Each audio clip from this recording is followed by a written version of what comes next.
சுக்ரீவன் வாலியை பார்த்து பயந்து நடுங்கித்தான் ரிஷ்யமூக மலையிலே ஒளிந்து கொண்டிருந்தார்.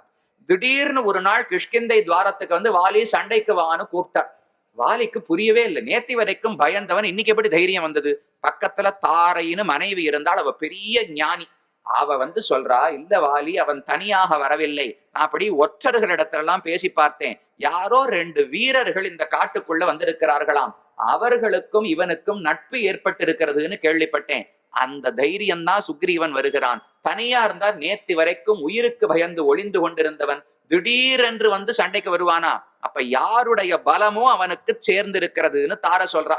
அத போல நேத்தி வரைக்கும் மிருத்யுவை கண்டு பயப்பட்ட நாம் அனைவரும் திடீர்னு மரணத்தின் தலையில் கால் வைத்து, தொண்டடிப்படியாழ்வார் பாடுகிறார், காவலில் புலனை வைத்து கலிதன்னை கடக்க பாய்ந்து நாவலிட்டு உழுதருகின்றோம் நமந்தமர் தலைகள் மீதே. நேத்து வரைக்கும் பார்த்து பயந்து கொண்டிருந்தேன். இன்னைக்கு யமதர்மனை வர சொல்லுங்கோ, அவருடைய தொண்டர்களை எல்லாம் வர சொல்லுங்கோ. எல்லார் தலையும் குனிய வச்சா நான் அவ தலையில வச்சுன்னு நன்னா அட்டகாச சிரிப்பு சிரித்து கொண்டு மேல நடப்பேன்னு தெரிவிக்கிறார். என்ன பலம்! தொண்டடிப்பொடியாழ்வாருக்கு திடீர்னு தைரியம் ஏன் வந்ததுன்னால், மூவுலகுண்டுமிழ்ந்த முதல்வ நின் நாமம் கற்ற ஆவலிப்பு உடம கண்டாய். ராமன் தொண்டடிப்பொடியாழ்வாருக்கு கிடைக்கல, ஆனா ராமனுடைய நாமம் கிடைத்து விட்டது. பகவானுடைய நாமம் நாக்கில் இருந்தால் யாரை பார்த்தும் பயப்பட தேவை கிடையாது.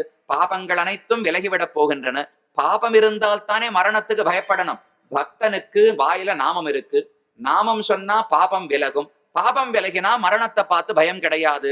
அப்ப யமன் தலையிலேயே கால் வைத்து நடக்கும் தைரியம் பக்தர்களுக்கு உண்டு.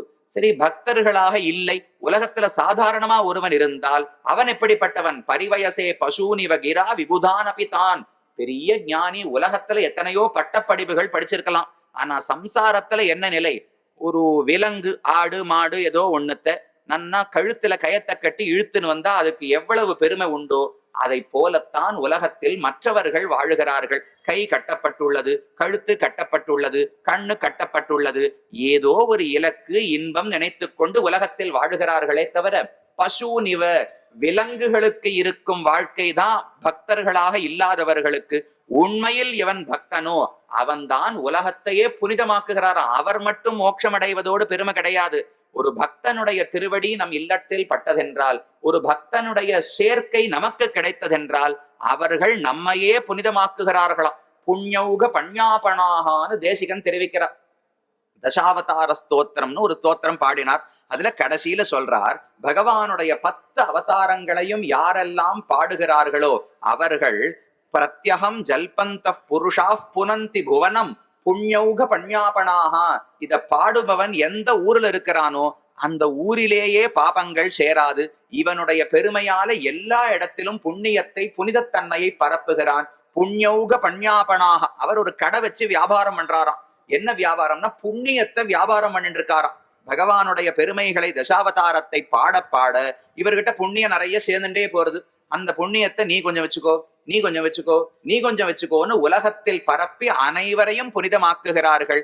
அவருடைய கால் பட்டாலோ அவர் சாப்பிட்ட மிச்சம், போனகம் செய்த சேடம் தருவரேல் புனிதமன்றேன்னு தொண்டடிப்படியாழ்வார் பாடுறார். ஒரு பக்தன் சாப்பிட்ட மிச்சம் நமக்கு கிடைத்ததென்றால் அதை உண்டால் அன்றே புனிதம்.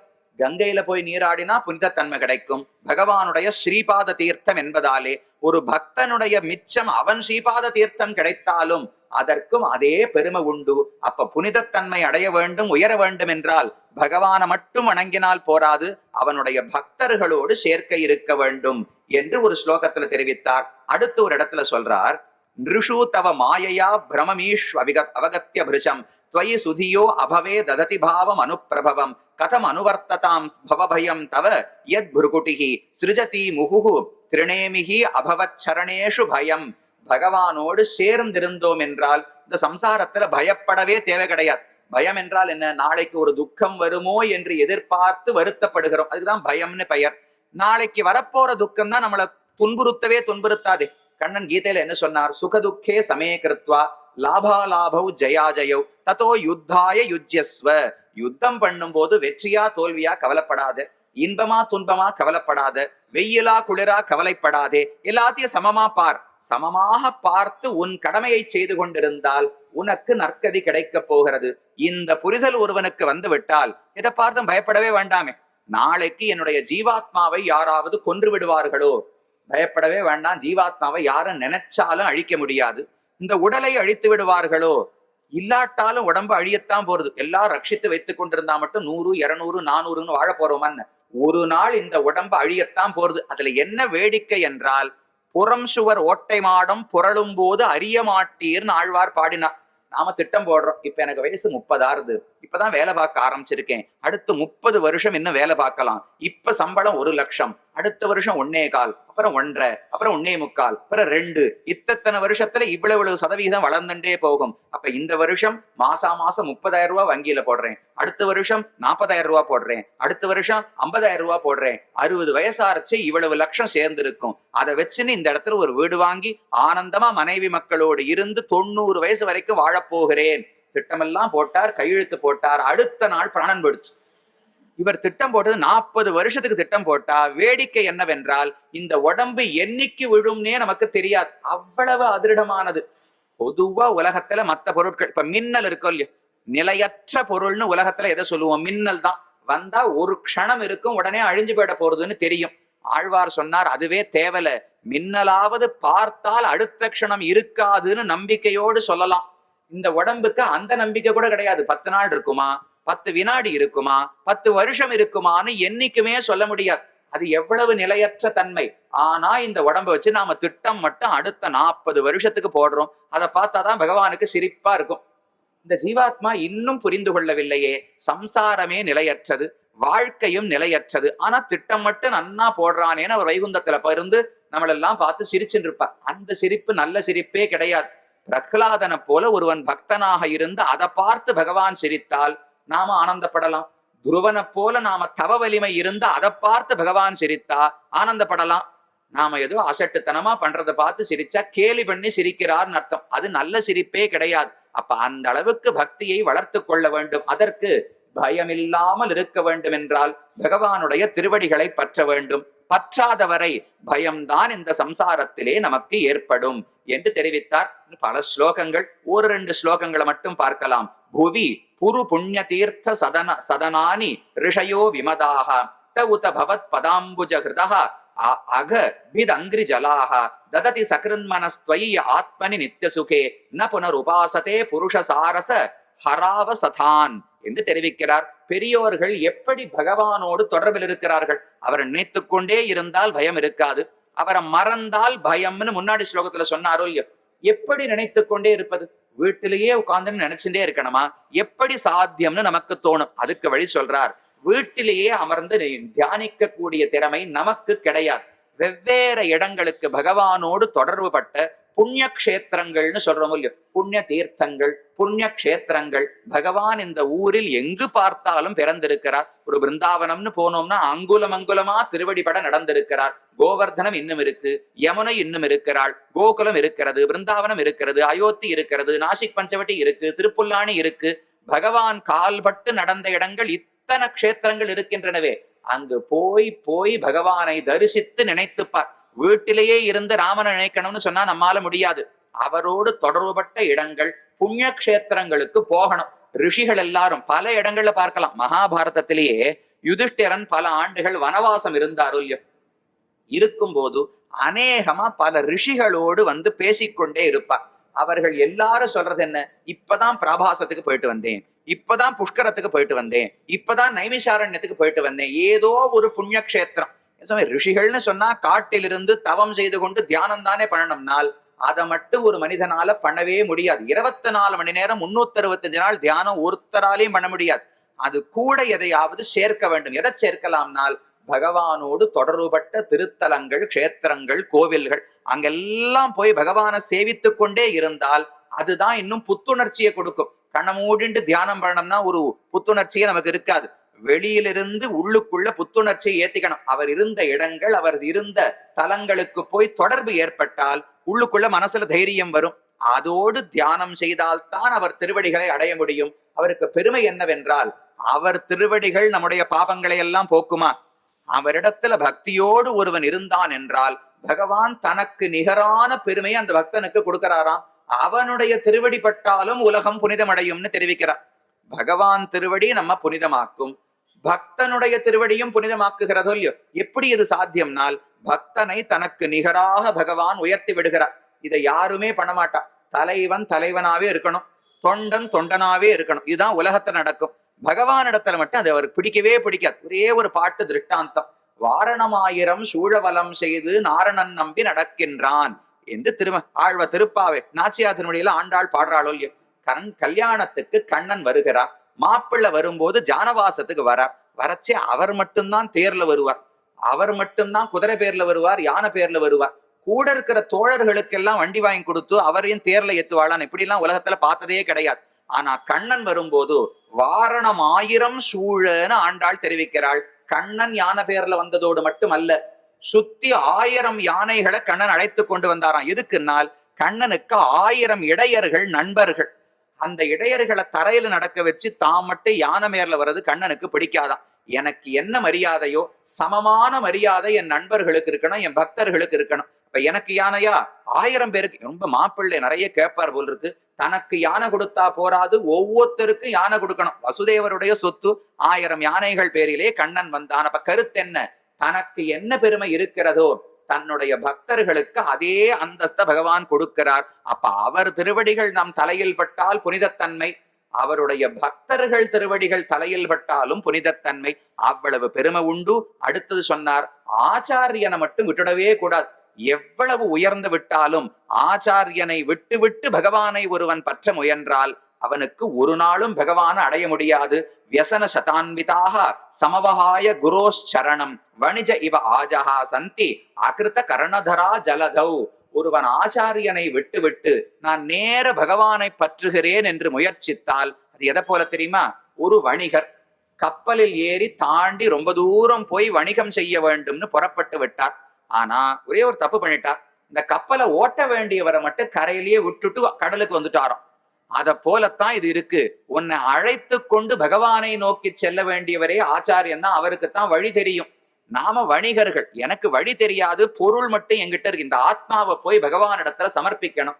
போகணும்னா சம்சாரம் என்கிற கடலை தாண்டி கப்பலிலே செல்ல வேண்டும். கப்பலை ஓட்ட தெரிஞ்சவர் ஆச்சாரியன் மட்டும்தான். எப்படி போனா இந்த சம்சாரத்துல விழுந்துருவோம், எப்படி போனா பிழைத்து தப்பி விடலாம், இது அவருக்குத்தான் தெரியும். அப்ப ஆச்சாரியனை விட்டு விட்டு குரோஹோ சரணம், ஆச்சாரியன் திருவடியிலிருந்து விலகி நேர பகவானிடத்தில் ஒருவன் போக பார்த்தால், ஒரு வணிகன் கப்பலை ஓட்டுவதற்கே ஆளை ஏத்தி கொள்ளாமல் பெரிய கப்பல் பிரயாணத்துக்கு போனா எவ்வளவு முட்டாள்தனமோ அதை போல இந்த ஆளினுடைய நடத்தை இருக்கும் என்று வேதம் தெரிவிக்கிறது. இப்படி எல்லாம் சொல்லி கடைசியில முடிக்கிறார். தியுபத ஏவத்தேன யயோர் அந்ததமம் அனந்ததா துவமபி யத் அந்தராந்தர நிச்சயானனு சாவரணாக கைவ ரஜாம்சி வாந்தி வயசா சக யத் ஸ்ருதயஹ த்வைஹி பலந்தி அதன் நிரசனேன பவன் நிதனாக. பகவானே, உன்னுடைய பெருமைகளை எல்லாம் நான் பாடிக்கொண்டே வந்தேனே, முடிச்சுட்டேன்னு மட்டும் நினைக்கவே நினைக்காது. வேதம் எப்பவும் என்ன பண்ணும் என்னால் பகவானுடைய பெருமைகள் இது இது இதுன்னு பாடாது, வேறு ஒரு வழியில பகவானை பத்தி பாடுமாம். உலகத்துல என்னென்னமோ தன்மைகள் இருக்கின்றனவோ இல்லையோ, இது பரமாத்மாவிடத்துல கிடையாது. பரமாத்மா இவ்வளவுதான் என்று நினைக்காதே, இவ்வளவுதான் என்று நினைக்காதே, இவ்வளவுதான் என்று நினைக்காதே. ஆழ்வாருடைய ஒரு பாசுரம்: ஆண் அல்லன் பெண் அல்லன் அல்லா அலியும் அல்லன் காணலுமாகான் உளன் அல்லன் இல்லை அல்லன். அவரை இருக்கார்னு சொல்ல முடியாது, இல்லைன்னு சொல்ல முடியாது, ஆண் என்று சொல்ல முடியாது, பெண் என்று சொல்ல முடியாது, உயரமானவர்னு சொல்ல முடியாது, குள்ளமானவர்னு சொல்ல முடியாது. அப்ப என்னதான் சொல்லலாம்னால் சொல்லத்தான் முடியாதே. இதெல்லாம் இல்லைன்னு பகவான சொல்லலாம். ஜீவாத்மாவை காட்டிலும் வேறுபட்டவர். உயரமானவர்னு அடக்கிவிட முடியாது, குள்ளமா வாமனனாகவும் வருவார். குள்ளமானவர்னு அடக்கிவிட முடியாது, உயரமா திரிவிக்கிரமனாகவும் இருப்பார். உயர்ந்தவர்னு சொல்ல முடியாது, பன்றியாகவும் பிறப்பார். தாழ்ந்த பிறவின்னு சொல்ல முடியாது, தேவனாகவும் பிறப்பார். அப்ப எதுவுமே அவரை சொல்ல முடியாது. இவ்வளவுதான் ஒரு பெட்டிக்குள்ள பகவானை அடக்க முடியாதனால்தான் அனந்தன்னு பெயர். அனந்தன் அனந்தன்னு சொன்னால் எல்லை இல்லாதவர், அடக்கப்பட முடியாதவர், அளக்கப்பட முடியாதவர். அப்ப அவர் என்னன்னு சொல்லலாம்? இவ்வளவுதான் என்று நினைத்து விடாதே, இதை விட உயர்ந்தவர். இப்படி மட்டும்தான் வேதத்தால சொல்ல முடியும். வேற நேதி நேதி பரபரியுதாசதகான்னு தெரிவிக்கிறார். வேதத்துல பல இடத்துல நேஹனானாஸ்தி கிஞ்சனன்னு வேதம் சொல்லும். நன்னு சொன்னா அப்ப பரமாத்மாவே இல்லைன்னு அர்த்தமானால், இந்த உலகத்தில் ஒரு பொருளை பார்த்து இதை போல என்று நினைத்து விடாதே, இதை காட்டிலும் வேறுபட்டவர். அப்ப இந்த பொருளை காட்டிலும் வேறுபட்டவர், அந்த பொருளை காட்டிலும் வேறுபட்டவர். உலகத்தில் இருக்கும் எந்த பொருளையும் வைத்து பரமாத்மாவை புரிந்து கொள்ள முடியாது. இது அனைத்தை காட்டிலும் உயர்ந்தவர் என்று மட்டும்தான் புரிந்து கொள்ளலாம். பகவானை இவ்வளவுதான் எனக்கு உன்னை பத்தி சொல்ல தெரியறது, என்னால் முடிந்தவரை சொல்லிவிட்டேன் என்று சொல்லி வேதம் தன்னுடைய ஸ்தோத்திரத்தை முடித்துக் கொண்டது. இந்த கதையை யார் சொல்றா? ஜனர்லோகத்தில் அமர்ந்து கொண்டு சனந்தனர் ரிஷிகளுக்கு உபதேசிக்கிறார். இத ரிஷிகள் கேட்டுக்கொண்டார்களாம். அந்த கதையை நாரதருக்கு நாராயண ரிஷி பதரிகாசிரமத்தில் உபதேசிக்கிறார். அந்த கதையை நாரதர் வியாசரிடத்துல சொன்னாராம். இது சுகருக்கு எப்படி கதை தெரியும்? முதல்ல ஜனர்லோகத்துல நடந்த உரையாடல நாரதர் தெரிந்து கொண்டார். அந்த நாரதர் நாராயண ரிஷியின் இடத்துல கேட்டுக்கொண்டு அதை தெரிந்து கொண்டார். அந்த உபதேசம் இப்ப சுகாச்சாரியருக்கு எப்படி தெரியும்? பரீட்சத்துக்கு இவர் எப்படி சொல்றார்னால் அந்த கதையை சொல்றார். நாரதர் இந்த உபதேசத்தை கேட்ட உடனே சொல்றார், நமஸ்தஸ்மை பகவதே கிருஷ்ணாய அமல கீர்த்தையே யோதத்தே சர்வபூதானாம் அபவாய உஷதி கலாஹா. கண்ணனுக்கு நமஸ்காரங்கள். அமல கீர்த்தையே, குற்றமற்ற புகழ் கீர்த்தி பகவானுக்கு இருக்கிறது. யார் எவ்வளவு குறை சொல்ல பார்த்தாலும், ராமன் வாலியை மறைந்திருந்து கொன்றது தவறு, ராமன் சீதையை கர்ப்பிணியாக அனுப்பியது தவறு, கண்ணன் பொய் சொன்னது தவறு, பீஷ்மரை வீழ்த்தியது தவறு, எல்லாம் சொல்லி பார்க்கலாம். குற்றமற்ற புகழுடையவனாக பகவான் இருக்கிறார். அவனுக்கு வணக்கம். யோதத்தே சர்வபூதானாம், எல்லா ஜீவராசிகளின் நன்மைக்காகவும் பல அவதாரங்களை செய்து பல வடிவங்களை எடுத்துக்கொண்டு எந்த பகவான் உதவுகிறானோ அவனை வணங்குகிறேன் என்று நாராயண ரிஷியிடத்துல நாரதர் பேசினார். அங்கிருந்து புறப்பட்டு நேர என் தகப்பனார் வீட்டுக்கு ஆசிரமத்துக்கு வந்தார்னு சுகாச்சாரிய தெரிவிக்கிறார். அப்ப வியாசரை சந்திப்பதற்காக நாரதர் வருகிறாராம். இத்தியாத்யம் ரிஷி மானம்ய தத் சிஷ்யாஸ்ச மகாத்மனஹ ததோகாத் ஆசிரமம் சாட்சாத் பிதுர் துவைபாயனஸ்யமே. பரீட்சத்துக்கு சுகர் தானே உபதேசிக்கிறார். சுகர் சொல்றார், என் தகப்பனாரான வியாசருடைய ஆசிரமத்துக்கு தான் நேர நாரதர் புறப்பட்டு வந்தார். இந்த உரையாடல் தனக்கும் நாராயண ரிஷிக்கும் இருந்த உரையாடலை சொல்லி இப்படித்தான் வேதங்கள் எல்லாம் பகவானை புகழ்கின்றனன்னு சொன்னார். பரீட்சித்தே பதில் கிடைத்து விட்டதா? முக்குணங்களையே பிரதானமாக பார்க்கும் வேதங்கள் முக்குணங்களுக்கு அப்பாற்பட்ட பகவானை எப்படி ஸ்தோத்திரம் செய்ய முடியும்னு கேட்டாயே, இப்படித்தான் ஸ்தோத்திரம் செய்கிறது. அவனை இப்படின்னு அடைத்து விட முடியாது. இணையன்னு அறியகிலாது அலத்தின்னு தெரிவிக்கிறார். உன்னை இணையை இப்படிப்பட்டவர் பகவான் அளந்து யாராலும் சொல்லிவிட முடியாது. அவன் பெருமையையும் அளக்க முடியாது. அப்ப என்ன சொல்லலாம்? இந்த உலகப் பொருளை போல நினைத்து விடாதே, இதை விட மிக உயர்ந்தவர். எந்த எடுத்துக்காட்டுமே சொல்ல முடியாது. பகவானுடைய கண்ணை வர்ணிக்கணும். தாமரை போன்ற கண்களை உடையவர். இதெல்லாம் பொதுவா சொல்றோமோ இல்லையோ? திருமேனிய சொன்னா தங்கம் போல திருமேனி ஜொலிக்கிறது, கண்கள் தாமரை போல் இருக்கின்றன, கைகள் தாமரை போல் இருக்கின்றனன்னு சொல்றோம். நம்மாழ்வார் கேட்டார், இது உண்மையா? தாமரைக்கு இருக்கிற அழகுதானா பகவானுடைய கண்ணுக்கு இருக்கு? அதை விட பல மடங்கு அழகான கண்களுக்கு தாமரை தாமரைன்னு எடுத்துக்காட்டு சொல்றோமே, இதுவே பெரிய பாபம். வேறு வழி கிடையாது. தாமரையை விட அழகான சிவந்த பொருள் நமக்கு உலகத்துல இல்லை. அதனால பகவானுடைய கண்ணுக்கு தாமரைன்னு ஒரு சுமாரான எடுத்துக்காட்டு சொல்றோமே தவிர, உண்மையில் தாமரையை விட மிக உயர்ந்த கண்கள் பகவானுக்கு. அதை போல என்ன வர்ணித்தாலும் அதோடு அவர் புகழை முடித்து விட முடியும் என்று நினைக்காதே. வேதங்களே புகழ்ந்தாலும் பகவானுடைய புகழை சொல்லி முடிக்க முடியாது. எவ்வளவு இப்ப நாம 2 மணி நேரத்துக்கு பார்த்திருக்கோம். 20 மணி நேரம் வேணா பேசலாமே. பேசி முடிச்சுட்டு என்ன சொல்ல முடியும்? ஐயோ, அவர் புகழ சொல்லி முடிக்க முடியாது. 200 மணி நேரம் பேசலாம், புகழ சொல்லி முடிக்க முடியாது. எவ்வளவு பேசினாலும் இவ்வளவுதான். அதுக்காக பேசாமலே இருக்க எப்படியும் சொல்லி முடிக்க முடியாது. பேசாமலே இருந்துடலாமே, உபன்யாசமே வேண்டாம், எதுக்கு இப்ப 2 மணி நேரம் வீணாக்கினோம்னால் பேசுவதனால என்னென்ன நன்மைகள் வரும்னு கேட்டோமா? அவன் கதையை கேட்டாலோ பேசினாலோ தூண்டினாலோ எல்லா நன்மைகளும் கிடைக்கும். மனசுல பாபம் விலகும், முக்தியே கிடைக்கும். அப்ப பேசி முடித்தால்தான் முக்தின்னு பகவான் சொல்லவில்லை. பேசிக்கொண்டே இரு. போதயந்த பரஸ்பரம் மச்சித்தாக மத்கத பிராணாக. கண்ணனையே நினைத்து கொண்டு அவனுடைய செல்வம், அவனுடைய வீரம், அவனுடைய குணங்களை ஒருத்தருக்குருத்தர் பேசிக்கொண்டிருந்தால் வைகுந்தத்தையே அடையலாம்னு கண்ணன் சொல்றார். முடித்தால்தான் வைகுந்தம்னு அவர் சொல்லவில்லை. அதனால அவர் கதைகளை பாட வேண்டும். பரீட்சித்தே இதுதான் வேதமும் சொல்லும். எவ்வளவு பேசினாலும் அவன் பெருமையை பேசி முடிக்க முடியாது என்று சொல்லி பரீட்சித்துக்கு சுகாச்சாரியர் தன்னுடைய உபதேசத்தை முடித்தார். இது வேதம் பண்ணக்கூடிய ஸ்தோத்திரம். குந்தியினுடைய ஸ்தோத்திரத்தை நேத்திக்கு பார்த்தோம். அது ரொம்ப நெருக்கமானது. கண்ணனை உறவினனாக, நண்பனாக, நெருக்கமானவராக பார்த்து குந்தி பாடினாள். வேதம் அவர் ஒரு பெரிய ஒரு சிம்மாசனத்தில் அமர்த்தி மிக உயர்ந்தவராக பார்த்து வேதம் பகவானை புகழ்ந்தது. அடுத்தது பிரஹ்லாதன் நரசிம்மனை தன்னை ரட்சித்தவராக தனக்காக பெரியவர் வந்து அவதரித்தார் என்று புரிந்து கொண்டு ஸ்தோத்திரம் செய்கிறான். அந்த பிரகலாத ஸ்துதியினுடைய அர்த்தங்களை நாளைய தினம் அனுபவிக்கலாம். பிருந்தாரண்ய நிவாசாய பலராமானுஜாய ச ருக்மிணி பிராணநாதாய பார்த்தசூதாய மங்களம்.